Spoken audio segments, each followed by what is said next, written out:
symbol of excellence in sports entertainment. Hello, and welcome to episode 82, I believe, of the TEW9 Challenge Run. We're here for Saturday night's main event. It is Saturday, December 24th. Oh, not 24th, December 14th, 2024. You know, we're finally here. It's not a TV special in this world. We're doing a full-on Saturday night's main event pay-per-view. You know, we're going all out with the throwback shit because I like the vibes of that in real life. And yeah, we've got 8 matches set tonight, including 3 World Championship matches, 3 Women's Championship matches, a grudge match between Cody Rhodes and Bronson Steiner, and, say it with me, Joe Hendry versus The Rock, which will kick off the night in our terms of our in-ring action. In terms of the championship matches, CM Punk defends against Damian Priest in the main event. Xavier Woods defends against Bobby Lashley. Warden defends against Sheamus. Utami defends against Dakota Kai. Jade Cargill and Nova Nebula rematch. And Ruby Riott defends against Blair Davenport. So yeah, without any more further ado, let's jump straight into the show. We got off the show a video package narrated by Triple H. Of course, we have to drag him out and force him to do this because we know he hates being out there and hates being on camera.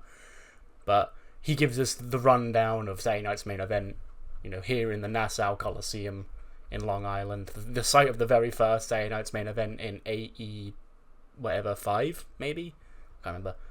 But yes, we're going to continue the legacy of the event here tonight, and it's sure to be one hell of a show for you here tonight. Are you ready? The Paul Levesque era, etc., etc. Bow down to the king, the gamer, all that. Your standard Triple H intro video stuff. We then got to the announce desk. Our trio for the event is Jesse Ventura, Jim Ross, and Michael Cole. Obviously, Michael Cole's doing the lead. Jesse's here because it's Saturday night's main event, and then JR, you know, wasn't really in the Saturday night's main event era, but he's old school enough to the point where he's not, you know. I mean, I was gonna say he's not Vince, but Vince is dead in this game anyway, so I couldn't use him anyway.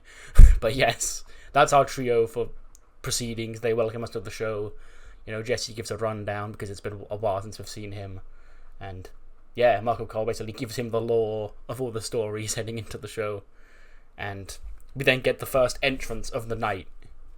If you smell, out comes the final boss. He gets a 99. He's just aura farming for 6 minutes. He takes his sweet time. He's got his Versace vest on. He takes his way down to the ring. You know, he's got goosebumps. The rest of the bloodline not with him right now, at least. But yes, The Rock is here, and he's ready to take on Joe Hendry in the first match of Saturday night's main event. 78. Okay, I didn't know how this was going to do. It could have been anywhere between like a 62 and a 90. So I'll take a 78. The Rock was apparently exhausted by the end, even though I limited him to 10 minutes. Because I knew he couldn't go very long. Because he's The Rock in singles match and it's 2024. But, of course, you know, he got the match. But Joe Hendry is obviously not going over The Rock. The Rock puts him down for People's Elbow in 10 minutes and 20. 74 for The Rock, 66 for Joe Hendry. So yes, we did do the match, but unfortunately for Joe Hendry, believing wasn't enough tonight, as The Rock comes out on top in this opening contest of Saturday night's main event. Then after the match, The Rock sort of looks down in disgust at Joe Hendry on the floor, and he goes, "Look at you now, boy, huh? Getting involved in family business, making a mockery of the bloodline, huh? This is what you get for doing that to my family, boy." Then out come Solo, Tamatonga, Tongaloa, and Talatonga from the crowd. And The Rock, you know, he sort of slides out of the ring and he orders the New Bloodline to continue their assault on Joe Hendry. When the music of Jey Uso hits, he rushes out. Jimmy rushes out as well with him. And then they take the fight to the New Bloodline as well, trying to save their Scottish Oos. You know, they double super kick the Gorillas of Destiny, take them to the outside. Hit a big double diving splash to the outside, but Talatonga and Solo Sikoa remain on the attack of Joe Hendry in the ring. And that's when the music of the OTC comes on, and Roman Reigns storms his way down to the ring. He gets into the ring, he goes face to face with Talatonga, he starts exchanging strikes with him. Oh, he Superman punches the big man, he staggers, He Superman punches the big man again. He staggers again. He gives an ooh-wah. And he spears. He takes down Talatonga. And then him and Solo go at it. Solo gets the jump on Roman Reigns. And Solo, like, he goes to hit the Samoan spike on Roman Reigns. But Joe Hendry grabs his arm. And, like, stops Solo from hitting the spike. And then as Solo tries to fight off Joe Hendry, Roman recovers. He hits Solo with a spear. And he just sort of glares at ringside of The Rock as The Rock watches this all shaking his head. You know, shouting, fuck this shit, fuck, because he's The Rock, he can swear, you know. And he gathers up his fallen troops and, like, just orders them away and goes, we're done here, we beat that idiot's ass. And then the Usos do get back into the ring. Joe Hendry's there, of course. And him and Jay dap up. Him and Jimmy dap up. And then he looks at Roman Reigns. Roman Reigns slowly turns around and looks at Joe Hendry. And Joe Hendry's got a big smile on his face. He starts waving his hands. The Usos join in. But Roman just shakes his head and laughs him off and walks away. And they got back to Dakota backstage, you know, getting ready for the match, you know, putting her gear on, getting ready for the world title match later on tonight when Candice LeRae walks in. Hey, you know, sorry I'm late, you know, difficult day. So he goes, yeah, you know, it happens. That's all. And he's all like, look, I may have overreacted, okay? Like, I'm sorry. I just needed time to, you know, catch my breath and, you know, find my head and get a clear headspace. I didn't want to be a distraction for you heading into this match. And now we're all good to go and I'm going to be there and you're going to win that world championship back tonight. Because I appreciate you coming, you know. And maybe I should apologize as well because I knew how you were going to react. And I should have known better. I should know how you look at EO and Queendom and all this stuff. And I get it. I do. It's just, you know, sometimes things aren't as simple as that. I can't say, no, it's cool, you know. EO's not here tonight. So, it's just you and I out there, you know, together. And I was like, yeah, sure. You know, let's get it done. Let's get that championship back. 75. Sure. Jim Ross and Jesse Ventura have pretty good commentary when calling matches. Did I see that on the last match or was that new? Okay. But yes, the rematch, Jade Cargill pins Nova again to put a stamp on this feud. She pins her with Jaded in 10:41 to make defense number 1 of the Women's Championship. 76 for Jade, 81 for Nova. And yeah, Nova, you know, she sort of buddied up to CM Punk on Raw, but she's obviously not officially in the Antidote because she hasn't got the background here. But, you know, she has every right to be angry at the system, considering the system sort of like created Jade Cargill and gave her everything and made Nova, you know, lose everything. But it was Jade Cargill tonight who was the better woman again.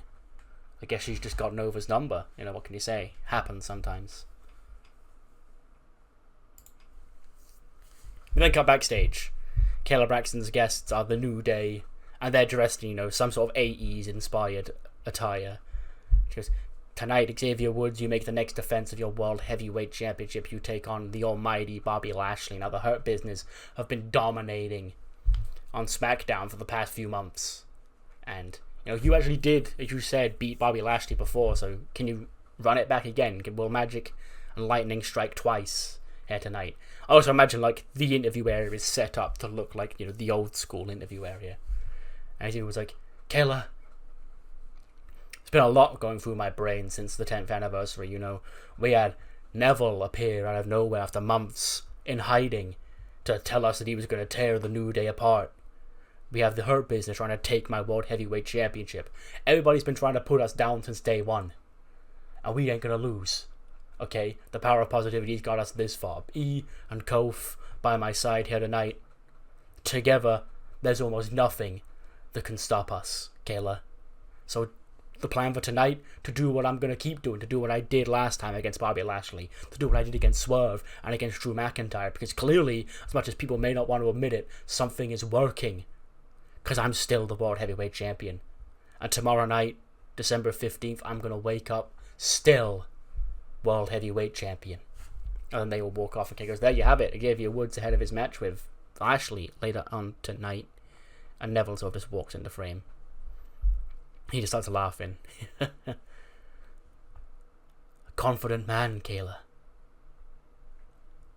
We'll see. And he just walks off. Hype video. The history of Bronson Steiner and Cody Rhodes, dating back from the night after SummerSlam. Bronson Steiner beat him up for no reason because he wanted to. And he wanted to make a big impact, taking out a big name, so he chose Cody. And that's led us to the night, the rematch after Bronson Steiner beat him in Berlin, destroyed him in Berlin even. And now, one-on-one, Bronson Steiner and Cody Rhodes once again here at Saturday night's main event. 82. Something's off with the match ratings tonight. But okay, we'll take that.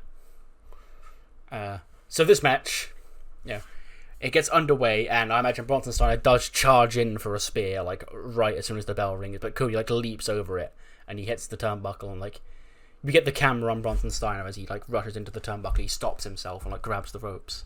And you can see he just starts shaking his head with anger. Something else is going to have to happen. He's going to have to try a different game plan here tonight. And then Cody starts getting the offense. He starts getting on top of Bronson Steiner. He hits the Cody cutter on him. He goes for a crossroads early, but Bronson Steiner scurries away. And, Cody hits a dive to the outside on Bronson Steiner. He's getting the momentum all on his side. And then eventually he does get back into the ring. He goes for another dive. Bronson Steiner rushes in. He clotheslines him, and he cuts Cody off. And that's sort of the turning point for the match. Because Bronson Steiner stays on the offense. He continues to maul Cody in the corner. He tosses him around. He hits a big spear on Cody Rhodes, and Cody kicks out. And Bronson Steiner's getting frustrated. He goes, "Come on, why don't you stay down, huh? I had you beat last time by this point." And he starts to continue just to weigh the punches in on Cody. And he backs up. He goes for another spear. Cody kicks him. He nails a crossroads, and Bronson Steiner kicks out. Which you can see frustrates even Cody a little bit, because he thought, he stole one there.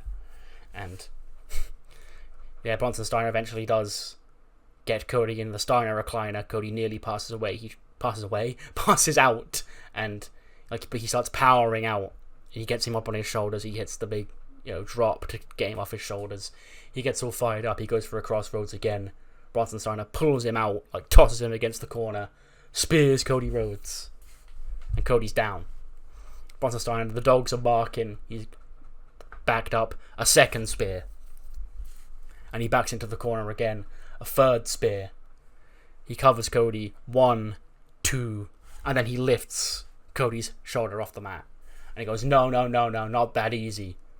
Okay? I don't want him walking after tonight. He then backs up into the other corner. Spears Cody again. And then he goes to finish Cody off. He pulls the straps down. He gets Cody up in position for the Gorilla Press Power Slam. And Cody slides down the back. He rolls up Bronson Steiner. He grabs a handful of tights. And he pins him to steal the win. On commentary, Jesse Ventura is losing his mind. Saying, Cody cheated. That's your hero. That's your American nightmare. But he stole one here tonight. 90 for Cody, 84 for Bronson. And you can see Bronson Steiner is fucking pissed off in the ring, smashing his arms against the ropes, screaming in anger, pointing at Cody. But obviously he can't go get him because there's an invisible vortex around the ring to protecting Cody, obviously. And Cody celebrates. We then get the commentary team. We cut back to them. Jesse's losing his fucking mind. And he goes, "That's supposed to be your hero. He cheated here tonight. Bronson Steiner was the rightful winner. He had Cody Rhodes dead to rights. And he cost himself. His arrogance cost himself tonight." And then JR's like, "Well, that is exactly what Cody Rhodes said would happen. Bronson Steiner would get complacent after his victory back in Berlin, and he would cost himself the match here tonight." And he goes, "Shut up, JR. That's supposed to be your hero, your American nightmare out there, and he cheated. He grabbed a handful of tights. We need to get a replay on that. The referee, he didn't see that blatant disrespect." We then cut backstage, and Cody's catching his breath. He survived another outing with Bronson Steiner. He puts his hand up against the wall. He catches his breath. He starts panting when he turns around, and Bronson Steiner spears Cody Rhodes through a wall. And obviously the doctors and the road agents and everybody backstage starts rushing over "Oh my fucking god, leave him alone." But Steiner goes, "You got lucky tonight, Cody, huh? You didn't beat me. I beat myself. Okay? This isn't over. We're one apiece. You can't beat me fair and square, Cody. Just give up.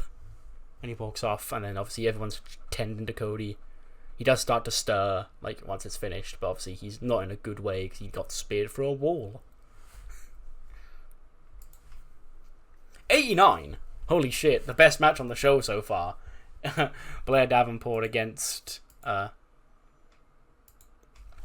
Ruby Riott for the ECW Women's Championship. Oh, I think I might know why this was the best match so far, because I probably forgot to change the... Yes, okay. So I think we're getting dinged for the colour commentary, because I've had JR and Jesse on all the matches tonight. Apart from this one, I must have forgotten to do it for this one. But apparently their ratings aren't good enough to make the matches good, so that's why all the matches are slightly lower tonight, so that's why this one's better. But yes, Ruby Riott and Blair Davenport. And again, now you see why I cheat and make all my colour commentating stats good in the game, because like that's bullshit. But yeah, 14-41. Blair Davenport, she takes the fight to Ruby. You know, she proves that she can hang with the ECW Women's Champion. In fact, Ruby probably hits a Riott kick on her. Blair Davenport kicks out. And, you know, Blair Davenport comes back. She hits a knee on Ruby. Ruby kicks out. And in the end, the both women start slogging off of each other. They change forearms. Both women drop down when the music of Florence hits. She makes her first appearance since Survivor Series. And she storms her way down to the ring. And she sort of slides into the ring. And like the scene is one side, Blair Davenport's pulling herself up to her feet. The other side is Ruby Riott pulling herself up to her feet. And obviously the referee's down at this point because we need no referee up.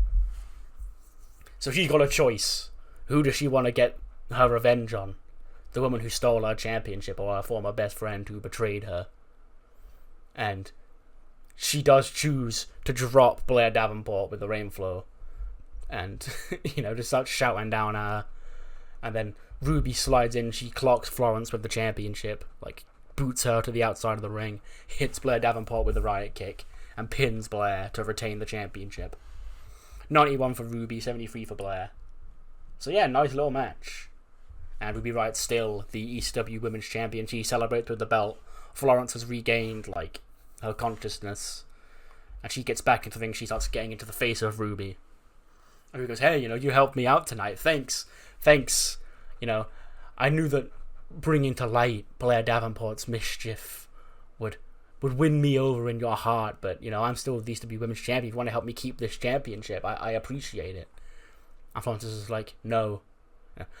I've got my issues with her to sort out, but once those are over, I'm coming to get my championship back. And Ruby goes, oh, okay, well, good luck with that. And she walks off. But yeah, drama continues here on the ECW Women's Division.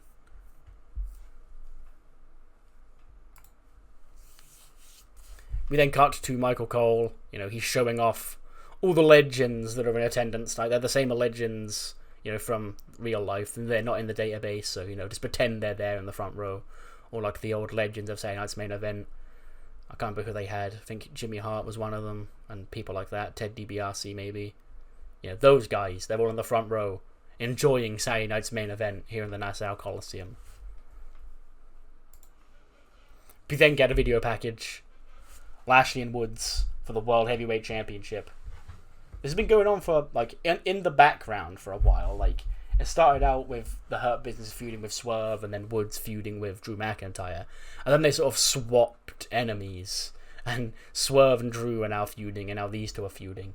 But yeah, it is a match with some history. Again, I've said a million times. King of the Ring final right here. Xavier Woods became king by beating Bobby Lashley. Can he keep hold of the World Heavyweight Championship tonight, or will we have a new World Heavyweight Champion? 82. Sure. Apparently the commentary's that bad that all our matches again. It can't just be because I've got these commentators on. Yeah, very low experience commentary quality was the only negative according to the dirt sheet on this. Okay, sure. But yes, Lashley and Woods, they have a Bobby Lashley and Xavier Woods match, you know, Lashley, the powerhouse, Woods, the underdog. Lashley dominates most of it. Woods hits a fiery comeback. But, about 7 or 8 minutes into the match, we see a spotlight appear in the crowd. And then, the camera pans, and we just see Neville stood in the rafters. Wet hair over his face, just scowling down at the ring. And, Big E and Kofi spot him, and, just his presence puts them off. And, Woods doesn't spot him, and they don't point him out to Woods because they know that would also put Woods off. But he's continuing the onslaught. He hits the big limit break elbow on Bobby Lashley, and Lashley kicks out. Lashley gets into the corner. He goes to spear Woods. Woods fires up. He hits the punches. He hits a big roll of the rolling elbow thing. I can't remember what he calls it, but he does a roll and then hits a standing elbow. And he's getting all fired up. He goes up top to hit the limit break elbow again, and that's when he spots Neville up in the stands. And he's walking along the top rope, and he sort of stops and starts staggering on the top rope as he sees Neville. But he does fire back up and jump, but Lashley's to his feet, and as Woods jumps off the top rope, he catches him for the hurt lock and locks Xavier Woods in the hurt lock, and Woods is trying to fight free, and then eventually Lashley grounds him in the hurt lock, starts wrapping his legs around Woods, and Woods is still screaming, trying to get free. He's trying to fire himself up. Kofi's there, trying to will the crowd on, stomping his feet, trying to get the crowd to clap Woods along. And Big E, he's concerned. He sees what's happening here. Xavier Woods has been caught. And he's dressed in, I imagine, old school, debut New Day gear. So he's got the towel with him, obviously. And he sort of looks down at the towel in his hand, grasps the towel tightly in his hand. And Kofi's don't you dare. Don't you dare do it, E. And then Woods tries to fight back up again, and Lashley grounds him again in the hurt lock. And MVP's the other side then going, tap out, you son of a bitch, you dumbass. Tap out. Tap out, you've lost. And Woods keeps trying to fire back up, before eventually Big E does throw in the towel on behalf of Xavier Woods. And we have a new World Heavyweight Champion. The almighty Bobby Lashley. The camera shows Neville up in the stands. He just sort of has a smirk on his face, and then he walks back away into the darkness. Big E, as soon as he throws the towel, and he's got his head in his hands, he can't believe what he's just done. Kofi, he's sort of annoyed at E, but also he understands where he's coming from. But we do have a new World Heavyweight Champion, the almighty Bobby Lashley. Yes, another heel champion, but this one I can't help because I had to put the belt on Bobby before WrestleMania. It was a challenge. So here he is, the new World Heavyweight Champion. And the Hurt Business have dominated SmackDown. They now have 2 pieces of gold in their ranks. Ricochet's the US Champion, and Bobby Lashley is the World Heavyweight Champion. 78 for Lashley, 79 for Woods. After the match we get New Day drama. The aforementioned segment, Neville, disappearing back into the darkness. And Xavier Woods starts to come to, he's what happened? What happened? And Big E's head's in his hands. He can't bring himself to explain, and Kofi gets into the ring, he goes, E threw in the towel. E threw in the towel, and Woods is what? E did what? Why did E do that? Okay, why? And Big E, still with his head in his hands, he's shaking his head. He can't believe what he's just done. He thought he was doing it for the betterment of Xavier Woods, but he doesn't appear to have appreciated that. And we do have a new World Heavyweight Champion. 79. Okay, apparently all the matches on this show again. I might go in a minute and just change the announcers back to my normal announcers and just pretend that it's Michael Cole, JR, and Jesse, because, this is starting to annoy me. I forgot why I bumped my commentary in the first place. But yeah, Warden and Sheamus have a meet-off, and yeah, Warden wins. There's not really much of a build here, so Sheamus won a gauntlet, and I thought the match would be sick. But obviously the match is only pretty good, because I dared have a different colour commentator, because this game fucking sucks dick. 88 for Warden, 73 for Sheamus. Hype video for our semi-main. Our penultimate match of the evening. Dakota Kai, Utami Hayashishita. I guess technically a rematch from Auckland Assault, but not really, because it was a cash-in. Yeah. Dakota has been trying to get her championship back. She challenged Utami to this match before Survivor Series, because she was in War Games. And yeah, Queendom Omega ruined the best moment of Dakota Kai's life. Let's see if she can avenge that tonight. 91, see? There we go. I went in and did change back the announcers, and that's what happens. Okay. we hooked Jesse halfway through. We didn't actually. I imagine he is there the whole night. But again, just the way the game operates with commentary. I get it from, a certain perspective. But, if you have a banger in real life and the commentary's bad, you just go, damn, I wish that was better commentary. You don't go, oh, the match was 5 stars, but actually the commentary was shit, so it was only 4. Grow up, game. Anyway, Candice, ringside with Dakota. Utami has Cammy and the rest of Queendom Omega out there. So even with Candice by her side, they're still very much outnumbered. But the bell rings and Dakota immediately rushes in. I actually imagine she hits, the corner big boot, right off the bat. And gets a 2 count from it. And, they imagine this is kind of hard hitting. It's 18 minutes. They do get the time. Utami with some stiff forearms. Dakota with some kicks. Maybe some forearms of her own. Maybe somebody gets a bloody nose. I don't know who. One of them. And, Candice is at ringside cheering her on. When about, 15 minutes into the match. Dakota's getting all fired up. She goes to boot Utami again in the corner. Utami drags the referee in front of her, and the referee gets booted in the face. Never a good sign when that happens. And Dakota then turns around. She hits the scorpion kick on Utami, and she does get the visual free count on Utami, but obviously the referee's down. And Cammy then gets into the ring. She starts jumping on Dakota.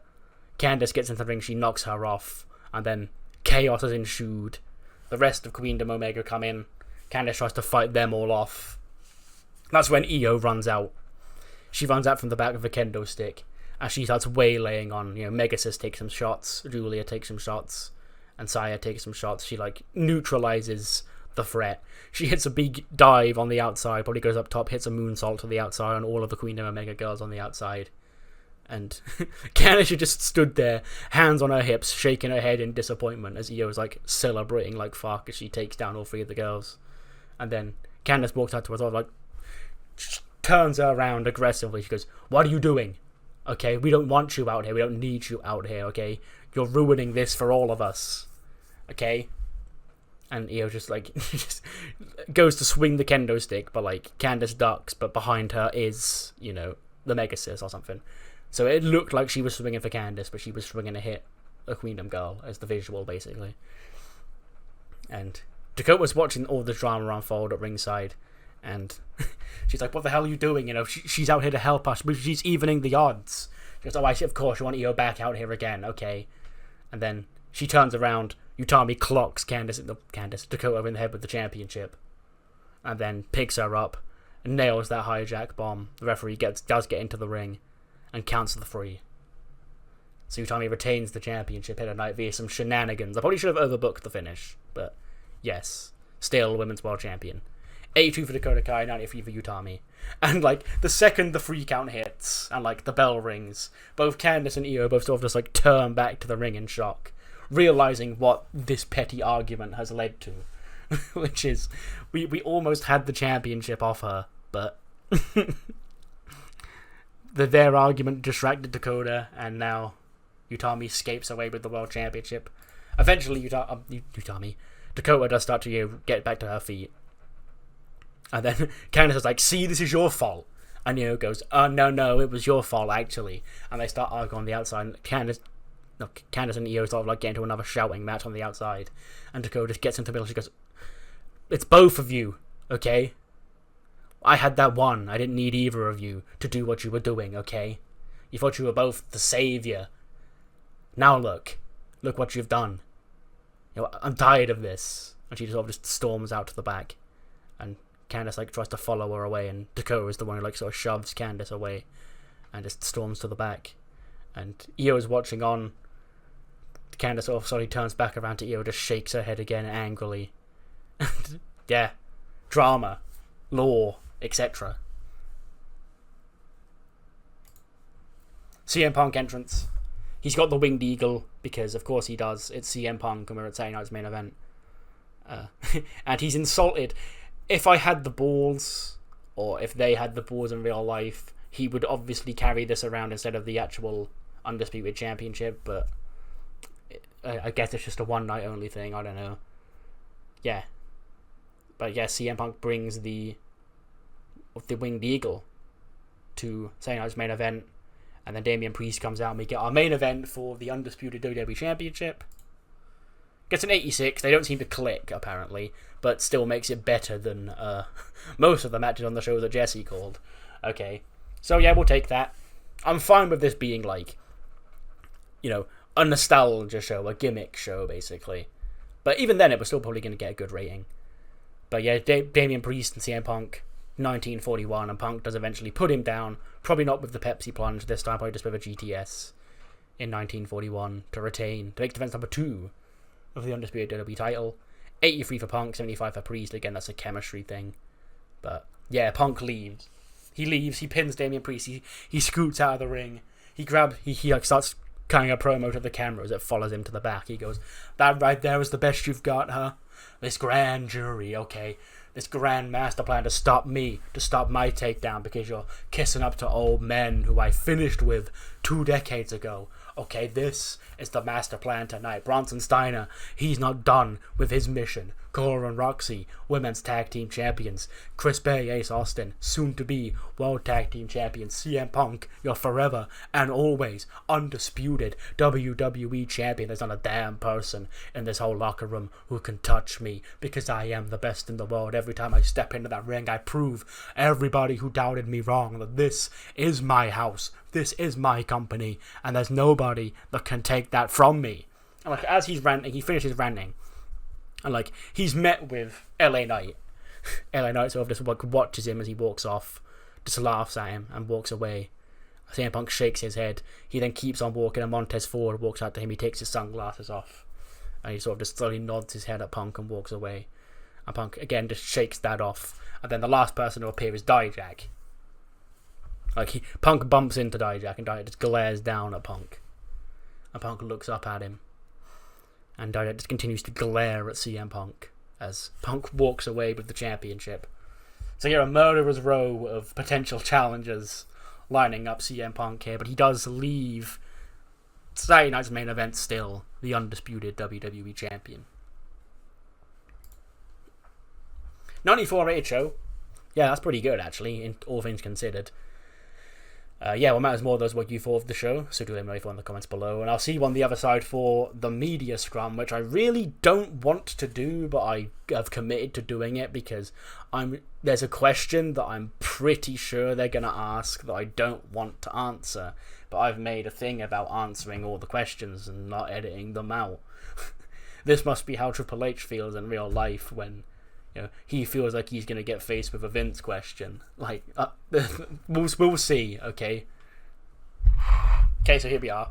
The first question is, somebody kissing my ass. This is, you seem to be having a great success in the US market. All your competitors are playing catch-up. You must be delighted. Yeah. We're giving the fans great shows. Yeah, it's no surprise we dominate. Jimmy Uso and Naomi hate each other. You're worried about how this affects the locker room. As long as they remain professional, I don't intend to get involved. Okay, well, was I supposed to throw one of them under the bus? I don't want to do that. Game. Probably actually won the World Heavyweight title tonight. Doesn't mean to get behind him strongly over the coming weeks and months. He deserves the opportunity to get a run as champion. Currently, the average age of the big stars in WWE is on the older side, with 36 years old. With so many wrestlers no longer in their prime, don't you need to be thinking about hard where the next couple of stars comes from? I mean, it's true that 36 isn't particularly old, but new stars will always be created.